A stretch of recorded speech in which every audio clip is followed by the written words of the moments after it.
السلام علیکم ورحمۃ اللہ وبرکاتہ۔ الحمد للہ وکفی وسلام علی عبادہ الذین اصطفی، اما بعد، اعوذ باللہ من الشیطان الرجیم، بسم اللہ الرحمن الرحیم۔ الذین یؤمنون بالغیب ویقیمون الصلاة ومما رزقناهم ينفقون۔ صدق اللہ العظیم۔ اللہم صل علی محمد وعلی آل محمد كما صليت على إبراهيم وعلى آل إبراهيم إنك حميد مجيد۔ اللهم بارك على محمد وعلى آل محمد كما باركت على إبراهيم وعلى آل إبراهيم إنك حميد مجيد۔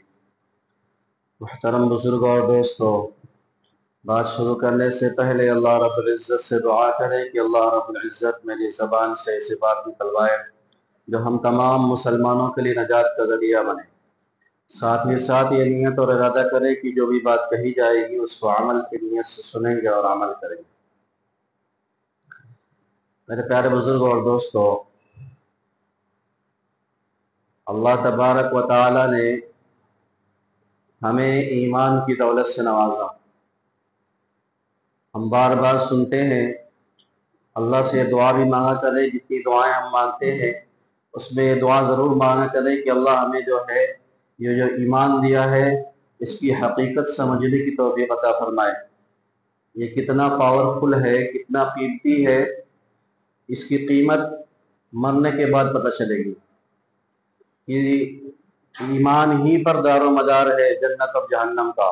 رائی کے دانے کے برابر جو دنیا سے بچا کر ایمان لے کر جائے گا، اللہ تبارک و تعالیٰ اس دنیا سے 10 گنی بڑی جنت عطا فرمائیں گے۔ تو اب سوچئے، جس کے پاس زیادہ ایمان ہوگا، زیادہ ایمان بچا کر لے جائے گا، اس دنیا سے کتنی بڑی جنت ملے گی۔ ایمان مل جانے کے بعد سب سے پہلی جو چیز، جو ذمہ داری ہمارے اوپر ضروری ہوتی ہے، جو اللہ کا حکم ہمارے اوپر نافذ ہوتا ہے، وہ نماز ہے۔ ابھی میں نے جو آیت تلاوت فرمائی ہے، اللہ تبارک و تعالیٰ نے قرآن کریم میں فرمایا ھدی للمتقین، کہ متقیوں کے لیے ہدایت ہے۔ اب آگے متقیوں کی صفات بیان کر رہے اللہ تبارک و تعالیٰ، الذین یؤمنون بالغیب ویقیمون الصلاۃ ومما رزقناہم ينفقون۔ یہ متقی وہ ہیں جو غیب پر ایمان لاتے ہیں۔ غیب میں بہت ساری باتیں آتی ہیں، جو ہم کلمہ پڑھتے ہیں نا، 7واں کلمہ، آمنت باللہ وملائکتہ وکتبہ ورسلہ والیوم الآخر والقدر خیرہ وشرہ من اللہ تعالی والبعث بعد الموت۔ یہ ساری چیزیں جو ہے غیب میں داخل ہیں، ان پر ایمان لانا ضروری ہے، فرض ہے۔ اگر ان میں سے کسی بھی ایک چیز پر ہمارا ایمان کمزور ہے تو ہم ایمان میں داخل نہیں ہو سکتے۔ تو آمنت باللہ وملائکتہ، اللہ پر ایمان لانا اور اس کے فرشتوں کو بھی ماننا کہ فرشتے ہیں، وملائکتہ وکتبہ، اور آسمانی کتابیں جو اللہ تبارک و تعالی نازل کی ہیں اس کو بھی ماننا، ورسلہ، اور رسولوں کو ماننا، والیوم الآخر، قیامت کے دن کو ماننا کہ ہم مرنے کے بعد قیامت کا دن آئے گا، اللہ تبارک و تعالیٰ کے ہاں دربار لگے گا، اللہ تبارک و تعالیٰ جو ہم یہاں کیے رہیں گے اس کا فیصلہ کل قیامت کے دن فرمائے گا، اس کو بھی ماننا پڑے گا۔ والقدر خیرہ وشرہ، اور ہمارے ساتھ جو اچھائی ہوتی ہے، جو برائی ہو رہی ہے، وہ سب اللہ تبارک و تعالیٰ کی تقدیر ہے، وہ ہماری تقدیر میں لکھا ہوا ہے۔ اچھائی بھی ہمارے ساتھ جو آ رہی ہے وہ بھی لکھی ہوئی ہے، برائی جو ہمارے ساتھ ہے وہ بھی لکھی ہوئی ہے، اس کو ماننا۔ وشرہ من اللہ تعالی والبعث بعد الموت، اور ایک چیز کو اور ماننا کہ مرنے کے بعد ہم دوبارہ اٹھائے جائیں گے۔ دنیا کا ہر آدمی ساری چیزوں کو انکار، بہت سارے لوگوں نے اللہ کو انکار کر دیا، لیکن اس کا انکار کرنے والا کوئی نہیں ملا کہ موت آئے گی، اور آئے گی، ہر ایک مانتا ہے۔ مرنے کے بعد اٹھایا جانا ہے، اس میں اختلاف ہے لوگوں کو۔ کچھ لوگوں کا ماننا ہے کہ مرنے کے بعد نہیں اٹھائے جائیں گے۔ اگر ہمارے اندر بھی یہ بات پائی جاتی ہے تو ہم ایمان والے نہیں ہیں، اس بات کو ماننا ہے۔ والبعث بعد الموت، کہ مرنے کے بعد ہم دوبارہ زندہ کیے جائیں گے، اپنے قبروں سے اٹھائے جائیں گے اور اللہ تبارک و تعالیٰ کے سامنے پیشی ہوگی۔ میرے پیارے بزرگوں اور دوستو، تو الذین یؤمنون بالغیب، اور آگے فرمایا ویقیمون الصلاۃ، اور متقی وہ ہیں جو نماز کو قائم کرتے ہیں۔ میرے پیارے بزرگوں اور دوستو، یہاں پر ایک بات میں بتاتا چلوں کہ نماز کو قائم کرنے کا حکم دیا گیا ہے۔ قائم کا مطلب ہوتا ہے کسی چیز کو کھڑا کرنا، یعنی کوئی چیز ٹیڑھی ہو اس کو سیدھا کر دیا جائے۔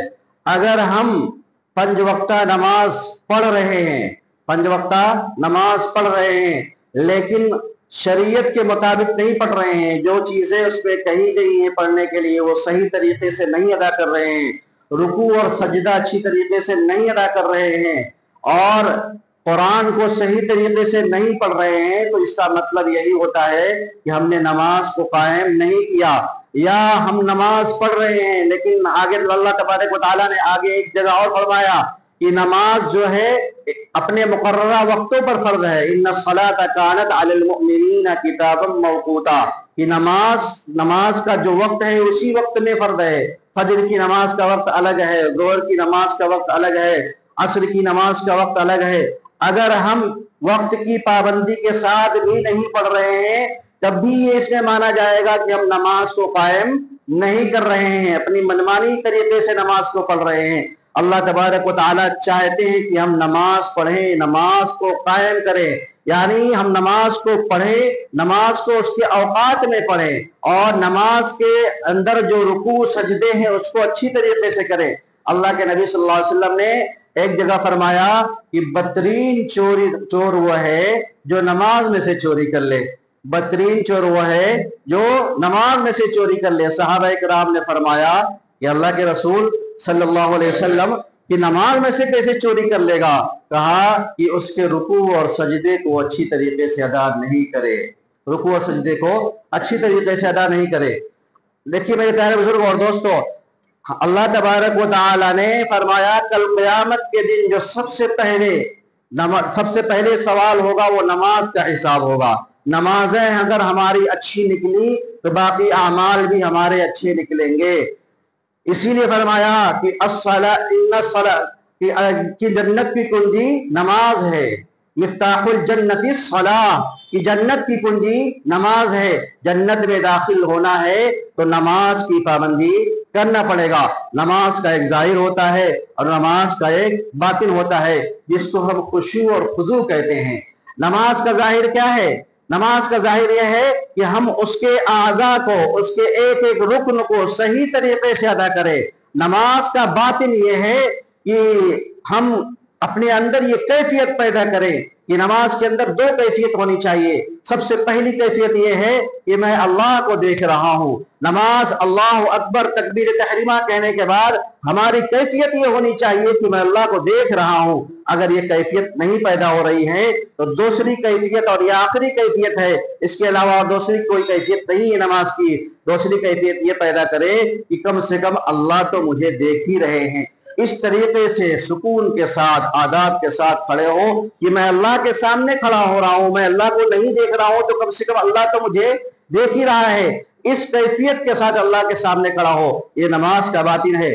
میرے پیارے بزرگ اور دوستو، نماز کے اندر بہت ساری چیزیں ہیں، کچھ چیزیں نماز میں فرض ہیں، کچھ چیزیں نماز میں واجب ہیں، کچھ چیزیں سنت ہیں، کچھ چیزیں مستحب ہیں، لیکن آج ہمارا مسئلہ یہ ہے کہ فرائض کی تو بالکل فکر ہی نہیں ہے۔ نماز میں قرآن کا پڑھنا فرض ہے، نماز میں قرآن کا پڑھنا فرض ہے۔ ہم اور آپ اپنے دل پر ہاتھ رکھ کر، میں کسی کو نہیں کہہ رہا ہوں کہ نہیں یہ ہر آدمی ہی غلط ہوگا، لیکن مجھے جس طریقے سے میں نے سروے کیا ہے، لوگوں سے پوچھا سنا، نوجوان بچوں سے میں نے سنا، تو ابھی سورہ فاتحہ بھی نہیں یاد ہے۔ میرے پیارے بزرگ اور دوستو، سورہ فاتحہ یاد بھی ہے تو صحیح طریقے سے نہیں یاد ہے۔ جہاں جو حرف نکالنا ہے، حرف کا بالکل دوسرا ہی حرف نکل رہا ہے، اور پوری زندگی اسی میں نماز پڑھ رہے ہیں۔ جمعہ بھی ہو رہا ہے، رمضان میں پوری نماز کی پابندی ہو رہی ہے، ویسے تو نماز کی پابندی ہوتی نہیں، لیکن ماشاءاللہ کسی طریقے سے رمضان میں پابندی ہو جاتی ہے۔ لیکن اس رمضان مبارک میں بھی ہم اس سورہ فاتحہ کے ساتھ نماز پڑھ رہے ہیں جو سورہ فاتحہ اللہ کو مطلوب نہیں ہے، تو پھر ہم نماز کس کے لیے پڑھ رہے ہیں؟ ذرا ہم سوچا کریں، اپنے بارے میں فکر کیا کریں کہ آخر یہ نماز میں پڑھ رہا ہوں تو یہ نماز سے کس لیے پڑھ رہا ہوں، اور اس نماز سے میرا کیا فائدہ ہو رہا ہے؟ اللہ تبارک و تعالیٰ کہہ رہے ہیں کہ ان الصلاۃ تنہا عن الفحشاء والمنکر، کہ نماز بے حیائی اور بری باتوں سے روکتی ہے. اور آج پوری زندگی ہماری گزر جا رہی ہے نمازوں میں، پوری زندگی باقاعدہ پابندی کے ساتھ نماز میں ہماری زندگی گزر رہی ہے کچھ لوگوں کی، لیکن اگر ان کی اور بھی زندگی میں ہم جھانک کر دیکھیں گے تو ان کو نماز بے حیائی سے اور بری باتوں سے نہیں روک پا رہی ہے. تو پھر میرے پیارے بزرگ اور دوستو، اس کا مطلب یہی ہے کہ نماز ہماری صحیح طریقے سے نہیں ہو رہی ہے. ہم کو نماز کو سیکھنا ہے میرے پیارے بزرگ اور دوستو. اگر ہم پوری زندگی گزار دیے، ہم نے ساری چیزوں کو سیکھا، صرف فاتحہ تک اگر ہماری صحیح نہیں ہوئی تو میرے پیارے بزرگ اور دوستو، ایسی زندگی پر ہمیں افسوس کرنا چاہیے، ایسی جوانی پر ہمیں افسوس کرنا چاہیے، ایسی طاقت پر ہمیں افسوس کرنا چاہیے، بلکہ فکر کرنا چاہیے، ہوش کے ناخن دبانا چاہیے کہ آج ہم کس غفلت میں ڈوبے ہوئے ہیں، کس طریقے سے زندگی گزار رہے ہیں. کیا یہ نماز ہماری کل قیامت کے دن ہمیں جنت میں لے جا سکتی ہے، جو ہمیں ایک چھوٹی معمولی سی برائی سے نہیں روک سکتی؟ جس نماز پر اللہ تبارک و تعالیٰ نے کہا کہ نماز ساری مصیبتوں کا حل ہے، اس میں ساری چیزوں کا حل میں نے نماز میں رکھا ہے، نماز میں سارے پردے کو ہٹا دیتا ہوں. اللہ تبارک و تعالیٰ نے اس کو اللہ کے نبی صلی اللہ علیہ وسلم، اپنے چہیتے بندے، اپنے محبوب بندے حضرت محمد صلی اللہ علیہ وسلم کو اپنے پاس بلا کر معراج میں تحفے کے طور پر نماز کا نذرانہ پیش کیا ہے. میرے پیارے بزرگ اور دوستو، اس نماز کو ہم کس طریقے سے ادا کر رہے ہیں؟ ذرا ہم سوچا کریں کہ آخر ایک تو پہلی غلطی تو یہ ہوتی ہے کہ ہماری تو نماز کی پابندی نہیں ہو پاتی. اگر ہو رہی ہے تو نماز کے اندر کی جو فرائض ہیں، ابھی پوچھا جائے نماز کے اندر کتنے فرائض ہیں تو بہت کم لوگوں کو معلوم ہوگا. نماز کے باہر بھی کچھ فرائض ہوتے ہیں، اس میں جگہ کا پاک ہونا اور کپڑے کا پاک ہونا، سطر کا چھپانا یہ فرض ہے. میرے پیارے بزرگ اور دوستو، بات کو اچھی طریقے سے سمجھ لیں، تھوڑا کڑوی ہے لیکن سچائی ہے. اگر اس کو کہتے ہیں سطر، آدمی کا سطر یہ ناف سے لے کر یہ گھٹنے تک ہے، یہ گھٹنے کے نیچے تک اس کو سطر بولا جاتا ہے. اس میں سے ذرہ برابر بھی اگر ہم نے کسی کا سطر دیکھ لیا یا سطر دکھا دیا تو دیکھنے والے کی بھی نماز گئی، دکھانے والے کی بھی نماز گئی. یہ سچائی ہے. اگر آپ کو لگ رہا ہے ایسا رہتا گھر کی مرغی دال برابر، تو جو امام جو برابر بات کرتا ہے نا تو لوگ اس کی بات کو یقین نہیں کرتے ہیں. کیوں میں کہہ رہا ہوں کہ بہت سارے مسئلے میں نے بتائے ہیں، لوگوں کو یقین نہیں ہوا، گئے لوگوں نے دوسری جگہ سے فتویٰ لے کر کے، اچھی بات ہے، ٹھیک ہے، لے کر کے آئے، لیکن اگر اب بھی یقین نہیں ہو رہا ہے تو میری بات کو نوٹ کر لے، جا کر کے پوچھ لے کہ اگر سطر کھل گیا، اتنا بھی سطر کھل گیا تو کیا میری نماز ہوگی؟ یہ فرض ہے. سطر کا چھپانا یہ فرض ہے. کتنے نوجوان بچے ایسے ہیں جو آج کی جنس ہوتی ہے ٹائٹ، وہ پورا یہاں تک آتی ہی نہیں، یہ سطر تک آتی ہی نہیں جنس، اس کے اوپر جو ٹی شرٹ پہنتے ہیں، ٹی شرٹ بھی رکوع کی حالت میں، سجدے کی حالت میں سرک جاتی ہے، اوپر چلی جاتی ہے. ہم کو تو پتہ نہیں چلتا، لیکن میرے پیارے بزرگ اور دوستو، ہماری بھی نماز ضائع ہو رہی ہے اور جو ہمارے پیچھے ہے اس کی بھی نماز ضائع ہو رہی ہے. سطر کا دیکھنا، سطر کا دکھانا صرف ایسا نہیں ہے کہ صرف عورتوں کا سطر دیکھنا گناہ ہے، مردوں کا بھی سطر دیکھنا اتنا ہی گناہ ہے جتنا عورتوں کا سطر دیکھنا گناہ ہے. اور یہیں پر میں بتاتا چلوں کہ ہمارے مائیں بہنیں بہت ہی پیچھے ہیں نماز کے معاملے میں. اگر کرتی بھی ہیں تو آج کے زمانے میں اس طریقے کے کپڑے چلے ہوئے ہیں، میں گارنٹی کے ساتھ کہتا ہوں کہ اس کپڑے میں نماز نہیں ہوگی. اللہ کے نبی صلی اللہ علیہ وسلم نے فرمایا قیامت کے قریب عورتیں برہنہ گھومیں گی، عورتیں برہنہ ننگی گھومیں گی. صحابہ کرام نے حیران ہو کر پوچھا، اے اللہ کے نبی صلی اللہ علیہ وسلم، یہ کیسے ہو سکتا ہے کہ عورتیں جو ہیں عورتیں ننگی گھومیں؟ کیونکہ میرے پیارے بزرگ اور دوستو، ان کے خیال تصورات میں بھی یہ چیزیں نہیں تھی کہ عورتیں بے پردہ ہو کر کے باہر نکلیں گی. اللہ کے نبی صلی اللہ علیہ وسلم نے اس کی تشریح فرمائی. ایک تو یہ ہے کہ جس کو ہم سمجھتے ہیں کہ بدن پر کوئی لباس نہیں ہوگا، اور دوسرا یہ ہے ایک تو لباس ہوگا لیکن لباس اتنا باریک ہوگا کہ اس کے اندر کے ساری چیزیں دکھائی دے رہی ہوں گی. تیسری چیز یہ فرمائی کہ لباس تو موٹا ہی ہوگا لیکن اتنا ٹائٹ ہوگا کہ نشیب و فراز جو عورتوں کی بناوٹ ہوتی ہے،